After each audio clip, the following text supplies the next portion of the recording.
You know the feeling, the quiet ache that shows up long after the avoidant is gone. The way your body still reacts to a name, a notification, a memory you didn't plan to visit. It's strange, isn't it? You tell yourself you've moved on, that you're stronger now, yet something in your chest still tightens when you think of them. Not because the relationship was perfect, but because it was confusingly powerful. Because no matter how far they ran, a part of you felt like they were somehow tethered to you. And maybe, deep down, you've wondered why. Why they kept drifting back.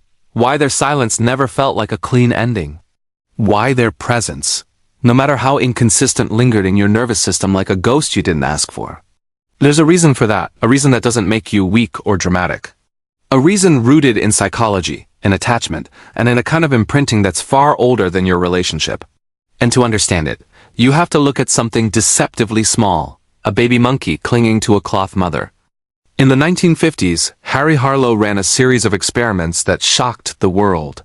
Baby monkeys had two choices, a cold wire mother that gave them milk, and a warm cloth mother that gave them nothing but comfort.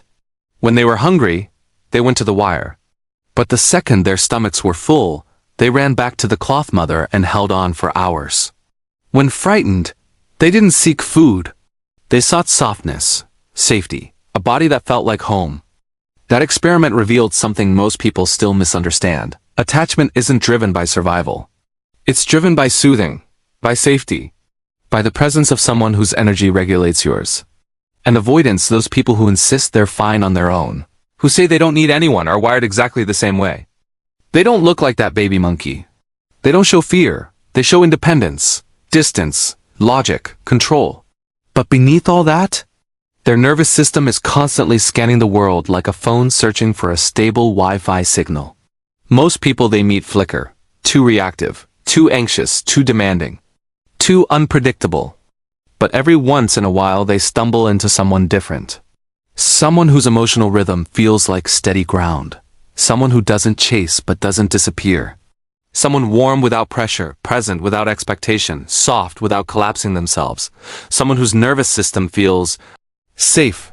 That person becomes the cloth mother, not because they tried, not because they bent themselves into shape, but because something about their presence quieted the avoidant's internal storm. Maybe that person is you. And maybe you didn't realize how deeply your calm, your warmth, your steadiness were landing inside them. You just thought you were being kind, loving, stable. You didn't know their body was imprinting you as the one, safe harbor in a world that feels overwhelming to them. Yet here's the paradox. Even when avoidants cling emotionally, they still run. They still push away the closeness they crave. They still sabotage the safety they secretly rely on. Just like the monkeys who clung to the cloth mother but were still anxious.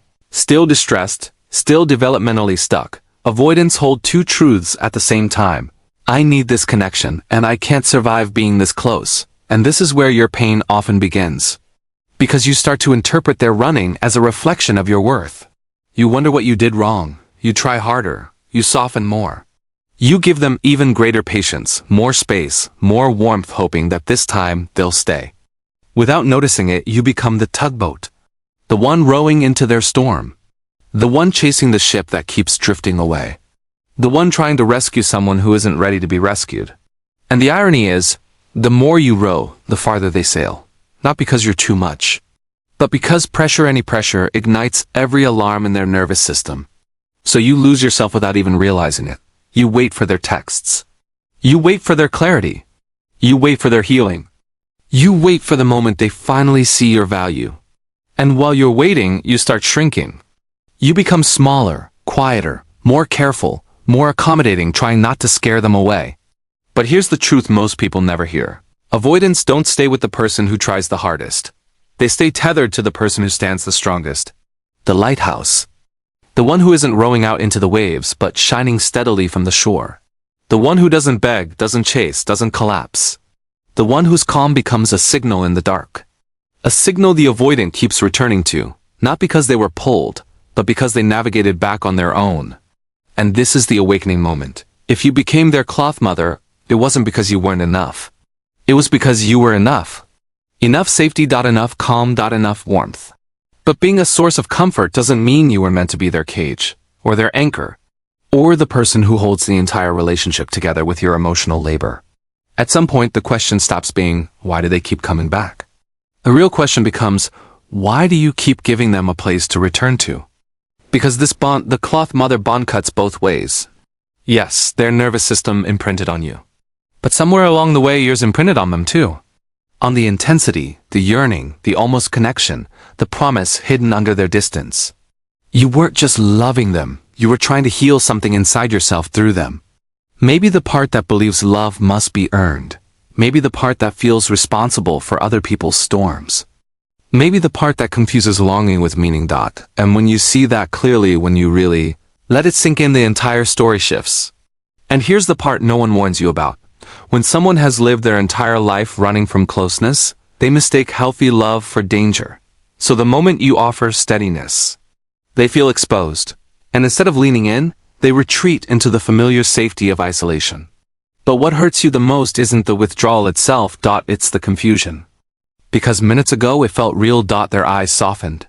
Their voice dropped. For a moment, they let you see the version of them that wants love so badly. And then, like a switch flipping, they disappear into a colder version of themselves. This is where most people spiral. They think, did I do something wrong? Was I too much? Did I misread everything? But here's the truth they'll never say out loud. You didn't scare them. Their own feelings did. Because deep down, avoidants fear that if they fully let you in, you'll see the messy, unhealed parts they've spent years hiding. And the idea of being truly known terrifies them more than being alone. So they push away the very person who made them feel safe. But here's the twist. Your steadiness doesn't threaten them. It awakens them. Being loved by someone emotionally intelligent, someone who listens, who feels deeply, who mirrors back their humanity, forces them to confront the parts of themselves they've ignored. And that confrontation is painful, not because of you, but because it reveals how much they've missed out on by choosing distance their whole life. That's why avoidants often come back, not for validation, but because you created a feeling they can't replicate anywhere else. A love without chaos. Connection, without demand. Closeness, without pressure. But the real turning point isn't when they return. It's when you stop chasing, when you stop explaining yourself, when you stop trying to prove that your love is safe. Because the moment you step back, something shifts inside them. For the first time, they realize distance doesn't protect them. It costs them. And that's when they start to question their own patterns. Not because you forced them, but because your absence finally reveals the truth they kept avoiding. Real intimacy isn't a threat. It's the only path out of their loneliness.